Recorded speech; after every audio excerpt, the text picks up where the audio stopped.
Welcome everybody to an all-new show called GVN Bad Batch Review. This is a show where obviously, as the name entails, we'll be breaking down the Bad Batch. We did miss the first week, but we did the Star Wars May the Pod Be With You and talked the first two episodes there. So technically we're right on track. So episode 3 just dropped, but me and AJ are briefly going to go over the first two episodes one more time, and then we'll get into our thoughts on this brand new episode. AJ, that first episode, man, first of all, it being 70 minutes long, beautiful. It did spoil me because I was hoping every episode would be that long. But it was a great introduction to the Bad Batch team again. You know, obviously we saw them in season 7 of the final season of Star Wars: The Clone Wars. Loved it. I love the introduction. I love how it's like, you know, where's backup? And it's like, oh, they're on their way. And it's like, is it a lot? No. Like, no, it's just a few guys. But what were your thoughts on the first episode of Bad Batch? The first episode was badass. The thing I pointed out was that the character interactions within this first episode, I felt like was a lot better than it was in season 7 of Clone Wars. In Right. season 7 of Clone Wars, I thought it was a little annoying. I didn't really care for Wrecker. Um, but after watching 70 minutes, like you said, they spoiled us that first episode. And to see their interactions within um, that first episode, it felt good. And it really did get the hype go, make the hype keep going and all of that for season 1 on and onward. So episode 1 was great. Episode 1 was great. Yeah, I loved it too. And like we said before, AJ, I love how Tarkin is just like Tarkin really did turn into like a black mother. Like, y'all ain't gonna be wasting all my electricity. My bills is too high. Cut them TVs off when you're not in there. Uh-huh. Tarkin came in and said, "Yo," Palpatine called and said, "This shit." Don't you touch that thermostat. Yeah, don't you touch that thermostat. He said it is too expensive out in this mug. He said, uh, absolutely not. No more. No more of these things. You know what's funny? I do always think, and we'll get more into this from episode 3, but I always look back and always go, I wonder if Palpatine ever regrets that. Like, I've never, like, even in the comics, the Stormtroopers just did a really shitty job. Like, they just always did the worst job ever. I wonder if he ever goes, damn, maybe I should have kept like 30 of these clones. Like, they were really good during the war. And because think about this, AJ, the Rebel Alliance was essentially made up of the same thing the Stormtroopers were, just trained individuals. It was like what Saul Guerrero was building is what turned into the Rebel Alliance. So to me, it's like not Stormtroopers, clones would have easily wiped out the Rebel Alliance. Easily. I'm like, why did you, what? It couldn't have been that expensive, Palpatine. Like, come on now. You could have threatened the people to make cheaper clones. I don't know. But I did yeah, enjoy it. yeah. I did enjoy it. It was a little emotional seeing Crosshair betray his brothers, but we know, you know, it's the inhibitor chip, not necessarily his fault. Also, I told you before, Omega is my standout. I love her. I'm so curious about the character. We'll also get into that in our breakdown of episode 3. So let's move into episode 2. Episode 2 is more so your episode of when, like, I compare episode 2 to, remember after Xavier died in Logan and Mm. he's sitting in the car with X-23 and it's like, look, I don't know how to do this. You know what I'm saying? Like, that's what Charles did. I don't know how to be what you need. That's kind of the moment you get where Hunter's yelling at Omega because she stepped over the line and that monster came after her. He had, you know, he's learning that he can't talk to her like a soldier. She's not a soldier. You know what I'm saying? Yeah. Logan's not used to being around kids all the time. He's only used to talking to adults. So it's Mm-hmm. like, it's the learning curve of there's a child here now. You can't be as aggressive and as rough. You got to have that emotional side to you. But how did you like episode 2? I really loved it. I, Who was the clone that was in the desert? I can't remember his name. Oh,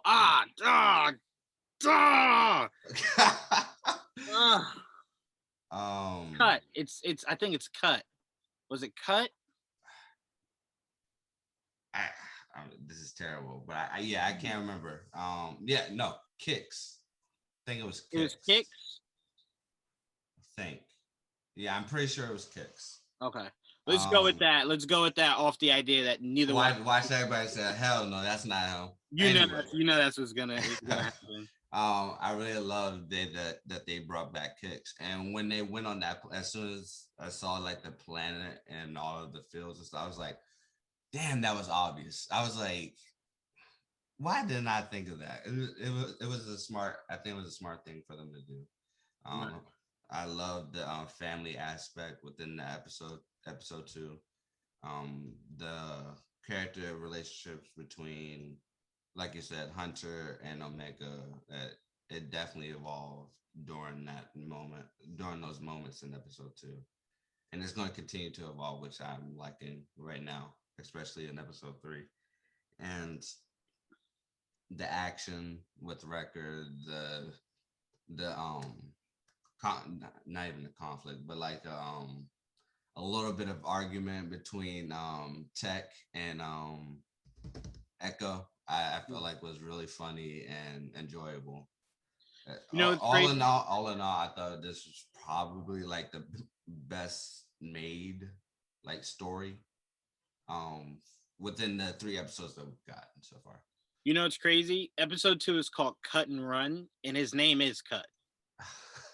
I thought it was Cut. I did think it was Cut, but that is hilarious that it's literally called Cut and Run, which is what they did, but his name is actually Cut. So it is Cut. His name is Cut. No, I'm completely with you, man. What Dave Filoni is able to do, and you know why I love Bad Batch, AJ, and it's also why I loved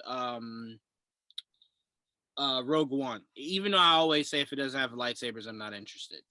I love it because it reminds fans that there's a world out there outside of the Skywalkers. You know what I'm Mhm. saying? Like we've been force fed so much Skywalker. I think there are some people out there who still expect like, oh, Anakin's gonna. No, no more Anakin. No more Anakin. You had your time in the sun. He's gone. He's gone. You don't know him anymore. He's gone. But no, I really did enjoy this episode also. Omega is definitely every episode I see of her, it just question marks grow, man. They grow and they grow and they grow. But all right, let's get into episode 3. I really like this episode, AJ. This was a really, really, really, really, really good episode. And it looks like oh man, we're getting 16 episodes. Yes, Hell sir. Yes, yes. sir. Bro, are you serious? 16? You knew that? Sweet You knew that? 16. Sweet 16. I did not know we were getting 16. Do you know how happy that makes me? I was afraid we'd get like 6 to 8 and I'd be crying again. Why? The original Clone Wars was like 12 to 14. No, the original Clone Wars, I think, was almost. No, yeah, you're right. You're right. All right. So episode 3, the replacements. I compare this episode to episode 2 of Mandalorian, the episode of season 2, the episode me and you didn't really like, the one where the ship got Oh damaged. yeah. Yeah, and it was like aliens meet Star Wars. But at least this one gave us a lot more heart, and it gave us another story with Crosshair. So I was just like, oh, thank God, because if you're giving me Bad Batch stuck on this planet with this monster, I'm gonna lose my shit. And but you get a lot from this. So before I let you go into your thoughts on the episode, here's my theory, man. So in this episode, the Bad Batch lands on this pretty much desolate planet. It's struck down by these monsters who are driven by energy. They need energy to survive. They eat it. So that's the one story that's unfolding, them figuring out a way to get the ship back operational so they can leave. And then the second half of the story is Tarkin enlisting a new commander to set up Crosshair and these new recruits that are just regular humans that are elite not warriors but elite soldiers. And the idea is this is their test of the first stormtroopers. So Tarkin sends off Crosshair to take out Saw Gerrera's army. So Crosshair leads these new soldiers. I like Crosshair's all black uniform. Like clearly the Bad Batch is all black with red lining. I like the all black. Like the all I mean, he's a sniper, so that's the best thing. You know, you go out, you do missions at night, you literally blend in. So I'm like, I really like that. It is super operational. But that scene got really dark where Crosshair's just like good soldiers follow orders, kill everybody, and it's just like yikes. Like Yeah. Dave Filoni does not make cartoons for kids. I can tell you that. But what got my conspiracy theory juices flowing, AJ, is we see at the end, obviously Tarkin sees that having clones train regular people is something that can and will work. So that's step one in us getting into stormtroopers. But we did see the Commonians. What do you call them? Yeah, you got it. Commonians? Okay. So we saw that they're freaking out and they're executing another plan, but they need a pure sample for them to build an ultimate warrior to impress the empire enough to keep to keep things going there. I do think, AJ, it is possible. It is possible if anyone can do it. Let's not forget Dave Filoni is the guy that brought us Darth Maul back. I think Dave Filoni could be doing one or two things. This either could be the first steps of how Snoke was created, or this very well could be Star Killer. We could be getting a mix of a force sensitive clone trooper. That could be what they're trying to experiment with. I think that's what they're going with, and if it is, I hope it's a mix of Star Killer, because this is why I thought this, AJ. We've seen how Rebels floated into the Mandalorian, right? With Ahsoka, we know we're getting Ezra. What if Bad Batch leaks into this live action world? What if we do get a showdown where it's whatever this clone Jedi is versus Luke? Because you're not going to tell me that Filoni's building out this live action world and they're just never going to revisit the fact that Luke is out there. I find that hard to believe. So to me, it's like, because it's like, all right, cool. You have Ahsoka, you have Sabine, you have Mando, you have all these guys, and it's like, you need someone strong enough to go up against Ahsoka. See, I think it won't. If that's the case, I see that it won't be Luke for now. For if anything, I would think it'll be like Ahsoka and Bo-Katan fighting in that clone type force wielding one will be on Mandalore, and that's how they help. That's how they gain control of Mandalore once again after Is using a force wielding clone. yeah. Okay. And the only way to beat them is going to be either in the Ahsoka series or in Mandalorian season 2, where they all come together, and it's going to be like the end game type thing. Right. Yeah. No, I see you. But to me, it's like they're making it for the Empire, so clearly it won't be a good guy yet, and that's why I think it could be obviously not the Galen Merrick that we know, but it could be a form of him that starts off evil, and then it's someone that is turned later on, to become like an anti-hero, somebody that's not really for either side. He's just trying to make sure he survives every day. But to me, there's two things that this show has my mind going about, AJ, because we've seen that Moff Gideon wanted Grogu's blood. We assume because we don't know, we assume that's for Snoke, right? Yeah. But we don't really know that. And now this is the second time we're hearing about cloning. And it's like, it has to mean something bigger. It just has to. So I'm curious about that cloning. And I'm also curious on, they made sure in this episode they highlighted the fact that Omega is the same as the Bad Batch. And that's what she kept asking Hunter, like, what's yours? And he's like, I'm an ace hunter. Like I can track down anything. I'm a great tracker. And she's like, wonder what mine is. And it's like, Omega, we all wonder what your special ability is. Do you think it's possible, AJ, she's force sensitive? I probably won't go that far. I think it'll be even better if it's something like she has a combination of all four or all five of their individual um abilities. I think that would be something that makes them draw into her.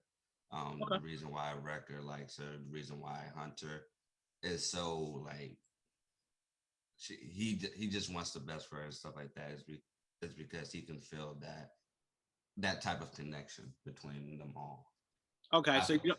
you're not feeling force sensitive. You're not Mm-mm. feeling that? Man, that could be if I was willing to bet, I'll probably put like a 40-60, and I'll put it on the 40% range. Okay. I'll put it there. Okay. I'm with you, man. I'm with you wholeheartedly. All right. So break down your thoughts on this episode 3. Yeah, overall, this as a story, I feel like it was the weakest of episode 1 and episode 2. I feel like we didn't get as much development within the relationship with Omega and all of that, but we did get like a badass moment from Omega, helping Hunter, which I felt like it was really cool. We also, my favorite part was Wrecker building Yeah. the room. I felt like that was a cute moment, and he also gave her the toy that he really loved so much. So I felt like that was cool as well. Um, Now, AJ, I'm gonna ask you this before you finish. I'm gonna cry when it happens. And for anyone listening, I do not know anything. This is me assuming.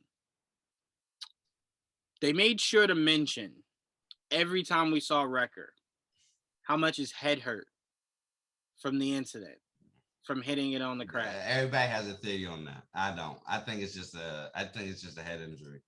AJ, I would be with you if the Order 66 chips weren't in the head. If it was like in the neck, I would go, yeah. People just they're just over, complicating things. I don't know, man. I think there'll come a moment. Like, all right, here's a perfect example. If Ahsoka is in the series, if she's in it, I think there might be a moment where he sees her and it triggers it and they now have to stop their brother. And it's gonna hurt because he's the most childlike, even more so than Omega. Mhm. He's such a big baby, and it's like you love Wrecker. I don't want to see anything happen to Wrecker. I don't want the Order 66 malfunction to trigger for him. But it's like, to me, AJ, part of screenwriting is you get people to hang on to a moment because it's important. Like they very easily could have had him hit his head and then he never said anything else, right? Like he never was just like, "Ow, it hurts." It wouldn't have come up. The fact that he kept saying like, "Oh my god, it hurts," kind of lets you know it might have juggled some things in there. Mhm. So you think it's impossible that they'll go that route? I don't think it's impossible, but I just think it's unlikely. Okay. Like tech right now is working on the way to like counteract that. And Yeah. I think once he figures it out, it'll help him to fix Wrecker and fix Crosshair. But I think there is a reason why they made sure they showed that he bumped his head. And it was hard too. Like it wasn't just like boom, ow. It was just like bow. So I don't know. That could maybe pop We'll up see. somewhere down the We'll line. see. But go ahead and finish your thoughts on the episode. Yeah. Oh, I thought it was an okay episode. I gave it a 7 out of 10 Oh, that's as good. a grade. It wasn't bad. It wasn't the best that we've gotten so far. So that's just my thoughts on it. Yeah, I mean, I don't necessarily disagree. We both can agree the bar was set very high with the first episode. Oh, very much. Yeah. Not even the second. It was just set extremely high from the first episode only. So it was a it was an unmatchable feeling. But quite like the Mandalorian, we all agree there was no episode in season 2 anywhere near like that last episode. But coming off of that second episode that me and you both agree was extremely weak and unnecessary, they did a really good job catching their stride going forward. So if episode 3 is their version of that, and then they catch their stride going forward, I can live with that. I can live with that. I mean, on an average, a Star Wars Clone Wars season doesn't, it excites me more than it bores me. Like, I can maybe point out 3, maybe 2, maybe 3 episodes per season. I was just like, you could have just gotten rid of this. Like, you could have 100% gotten rid of it. I think all the episodes in season 7 were necessary. No. I understand why. I understand the criticism of why they thought it was too long and stuff, but I felt like it was. I felt like that it was necessary because it helped focus on the emotional stake of what Ahsoka was in at the time, especially since she was just leaving Anakin at that moment, and then soon after everything just went upside down after that. And Wait. What do you mean? Because she didn't meet up with Anakin again until after her arc with the 2 sisters. no, not that. I'm talking about after she Oh, left the no. temple. After, wait. I'm talking about after she left the temple. I'm talking about the filler parts. After she left the temple, she went underground, and she was. Episode 7 is the final season, right? I said season 7. I'm just talking about the entirety of season 7. No, I'm sorry. Season 7 is the final season, right? Yeah. She left in season 5 because remember season 6 was Yeah, but it's following the events after she left. It's right after that, or some time passed. I guess some time has passed because she's technically still on the run because she's still underground within. Oh wait, she's not on the run. Remember, she got cleared. She just left. She wasn't on the run. She just left. She had no more ties to. Remember, you can leave the Jedi Order. The Jedi Order isn't like the military. You can just say, I no longer want to do this. So she's not a deserter because remember, they welcomed her back and she said, I can't come back. And that's when she gave Anakin her braid. And did she give up her lightsabers? I don't think she did. No, she gave up her lightsabers, I'm pretty sure. That's right. No, she didn't. No, she did. Because remember, Anakin said he had them and he cleaned them. She had to. It's like a cop. When you retire, you have to give back your gun. You can't keep your gun. Yeah. So she gave her lightsabers up, but she was not a fugitive when she left the temple. She had gotten her name. No, but she didn't want it. She didn't want to be found. That was the issue. Right. Yes. Yeah. No, that you're absolutely correct by. But she was not a fugitive. She left, and they allowed her to. No, I don't. I think what was just too long for season 7 was the story between Ahsoka and the sisters. I think that could have been shortened more than it was. Like they went a little too long. Like I think they were trying to emphasize like what the Jedi weren't focusing on. I think that's why they were trying to highlight as much, because that was one of Ahsoka's issues was that the Jedi as an organization doesn't do much to help the lower class people. No, that's fair. Yeah, that's fair. No, I get you. Yeah, so I mean, it's what the Bad Batch is doing is just so unique because it's like we've never seen this. We've never seen exactly what the world looked like right after Revenge of the Sith. Like literally the moments after it. So this is uncharted territory to where it's like we're finally seeing how this world is starting to adjust to a new empire. And you know, the line of this episode that hit me the hardest was the guy who said, "Yeah, man, I appreciate the Empire. The Republic never gave me anything, but with the Empire, I have food, I have a place to sleep, and I have a purpose." Yeah. You know, and it's like, damn. When you hear that, you're just like, what did the Republic do for anyone that wasn't inside that Jedi temple? You know, it really makes you think. Like, I don't really think they cared about people. Well, it also emphasizes the novels as well, especially the Rogue One novel and Catalyst, Yeah. where you get information on people actually living on the Death Star, and it's probably one of the reasons why so many people gravitate to the Empire rather than The Republic. the Republic, is Yeah. because there was actually like people that believe in that cause, even though they were being lied to. And also, to be fair, the Republic didn't, or the rebels didn't really know that there were like innocent bystanders within the Death Star and stuff like that. And So also, go ahead. Go ahead. no, you can go. You can go. I was just gonna say also what hurt was the Jedi were being raised to not allow their feelings for these people to Mhm. affect their job. So we've seen it numerous times where even Duchess Satine was like, Obi-Wan, we're dying here. And he's just like, Can't well, do can't nothing. really do anything. Yeah. So, sorry. So, I mean, it's probably a million stories like that throughout the Clone Wars where people were losing homes, losing farms, losing land. And it's like, we can't get involved. So it's the idea of like, I can understand how somebody looks at this empire, and it's very much an empire that, like, we always think of the empire very much like, remember how Rebels started off that first episode where the guy's just selling fruit, and the imperial officer comes, knocks him down, steals a piece, and then throws the rest of the fruit out.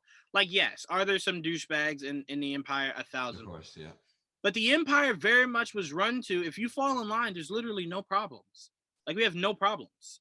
So it very much was a lot of people that were like, look, they tax you, you pay the tax, you do what they say, no problems. The But Empire is basically the government.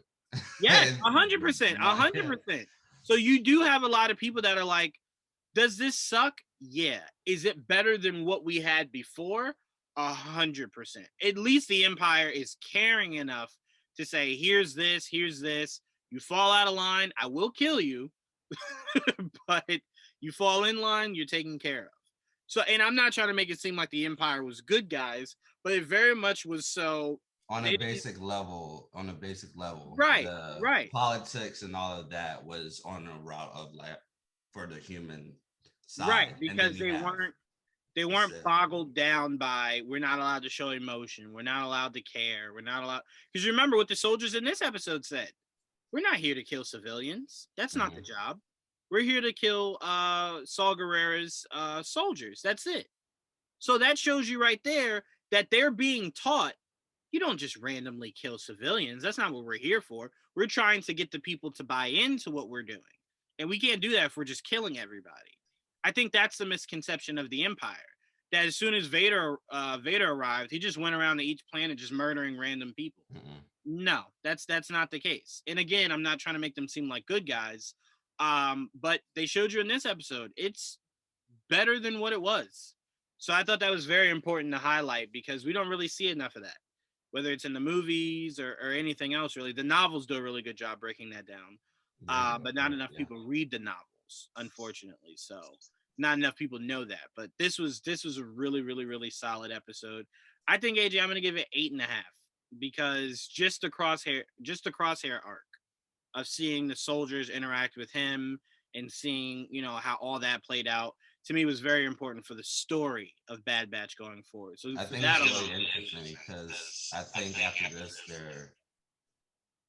they're going to take the Jedi type route when they for the stormtroopers. They're going to take them young instead of them being already adults and already have. So right? I I mean, think we I heard think that that with was a Finn, cool right? introduction. Huh? That was the case with Finn, right? Yeah. Yeah. Yeah, yeah. Well, all right. So before we get out of here, AJ, what's the one thing you're looking forward to in this season the most? I just want to see how this connects to everything, if it connects to anything. Well, we know it does because we see what's her name from Mandalorian is in this show. Oh, Fennec, yeah, yeah, yeah, Yeah. yeah. So it does connect in one way, in one way or another. Now But whether this it's is directly, pre-Mandalorian, right? Yeah, this is yeah, pre-Mandalorian. this is Yeah, way before the right, Mandalorian, yeah. way before it. Well, let me not say way like that. It's at least 6. No. No, Mandalorian it's way, after it's Vader way. died. Yeah, You still yeah, have a whole other trilogy 100%, after this. 100%. I was just about to say, wait a minute, no, I'm lying. You know what I literally just forgot. I forgot how earlier I said this is right after Revenge of the Sith. Mhm. So that's what happened. I'm like, no, this is. I'm like, wait, yeah, The duh, last podcast I was on, I was like, hold on, when is this set in? Because I got a little confused with the timeline. I yeah. was like, hold on. This is before Empire. No, this is after Empire. I'm like, wait, hold on. I was like literally like having a whole debate in my head while being on the podcast. I was like, damn, I can't even remember. No, I'm with you, man. And honestly, what it comes down to, AJ, is honestly, I like what they're doing here. I like that we're getting a setting. Like honestly, right after Revenge of the Sith is an empty canvas, just like right after Vader is destroyed, Yeah, where Mandalorian takes place. I don't mean empty as in there's no story, but it's it just very hasn't been vague. told. Right, it's very vague stories that exist in those blank time periods. So you can play around with it however you want, and we see that's what he's done in Mandalorian. He's really had fun playing around in the idea of nothing really existed in that time, really. So you can do whatever you want. It just has a line up with where Force Awakens begins. So as long as as long as things are lining up with that, unless they just choose to retcon it, which Or you mean what? Yeah, no, I got you. so but yeah, I really love Bad Batch. I know you love Bad Batch. I cannot wait for episode 4. If there's one thing I'm looking forward to the most, it's seeing when Rex pops up, because Yeah, that's all gonna be right. huge. That's gonna be very, very, very huge. Huge. So and I'm also curious. I also want them to answer because they haven't really done a good enough job answering this. Order 66. Is that something that you can just randomly say now and a clone would just lose his shit? Or is that like a one-time deal? So I'm really curious on that. I think it's a one-time deal because it's still what is it? It's still being played in their head. So if they ever see a Jedi, they'll just execute the order Oh, so you're without it. saying it's ongoing. Like it doesn't Yeah, have to be said again. yeah. Okay. Okay. All right. Well, AJ, this has been a great first episode of GVN Bad Batch review. I want to give a huge shout out to Dakota for putting our edit together. You got to see the edit, AJ, before we debuted it Hey. to the audience. Very, very, very good. And I do want to apologize to our audience for the second episode in a row. I will fix my green screen so it does not keep falling on me every episode, guys. I will Just fix get it. a canvas. That way you don't have to worry about. I'm gonna have to, AJ. You know what it is? You know what it is? I'm putting it up by thumbtacks, and I'm realizing I need nails. That's what it comes down. I'm realizing I need nails. This thumbtack shit will not work. But anyway, I want to thank you, AJ, for joining me. I want to give a shout out to Ash, who will be with us next week. She was busy today, so wasn't able to join. But Busy with what? Soccer? Come actually, yes, she was. on. No, so she'll be back with us, and she cannot wait to talk some Bad Batch. But thank you very much, AJ. We are both tired today, but we found some time to fit this in. And stay tuned, guys. We got some horror stuff, some horror shows, and some anime shows coming you guys' way soon. So make sure you stay tuned for that and so much more on the GVN network. But thank you all very much. Until next time, peace. Racist.